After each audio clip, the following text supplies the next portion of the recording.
Hey, and welcome to Fiddlerman's Q A. Today's question has to do with rhythm, counting, and perhaps using a metronome. Let's have a listen to the question. Hi Fiddlerman, I have a question. The question is on rhythm and timing. What would you recommend to a new violinist who can read sheet music but struggles with rhythm and tempo on a song, especially that's unfamiliar? Are there any special ways you would count it or tap it or even use the metronome? Thank you. That's a great question, Tony, and leave it to you to have a pink metronome.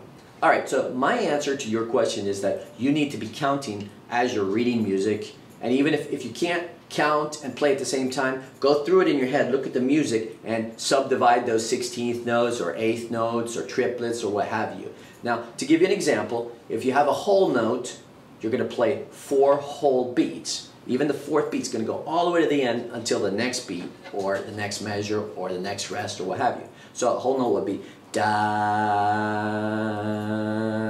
off. And if I count it for you, I'd be counting 1, 2, 3, 4, off.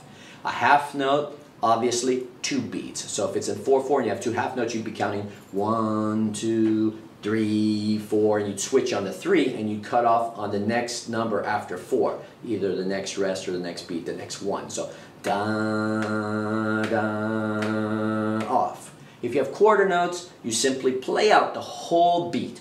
1, 2, 3, 4, and in your mind when you're playing it, you can actually count. Even though it sounds and seems kind of basic, nobody's going to hear you. Get in the habit of doing it, it's going to help you. Now here's where it becomes more beneficial to count.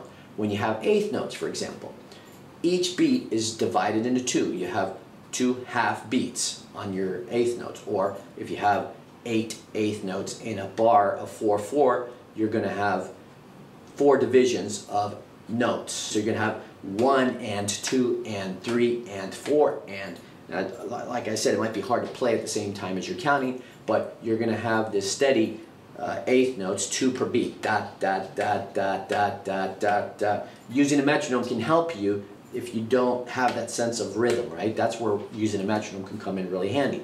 With 16th notes, you're going to have obviously 4 notes to each beat. So if you have 4 sets of 16th notes divided by 4, each beat is divided by 4, so you have 16th notes, you're going to have da da da da da da da da da da da da da da da da. And my way of counting the 16th notes, the most common way, is 1E and 2E and 3E and 4E and so obviously you have the combinations of 8th notes and 2 16ths, for example, 1 and 2 and 3 and 4 and learning those counting combinations or those word combinations might help you to do those rhythms a little easier. But I'm going to give you an example of the very basic rhythms, the whole note, the half note, quarter note, 8th note, and 16th notes in one piece that I wrote just for a demo. And I'm going to count out loud to give an example of how I would count such a piece as well.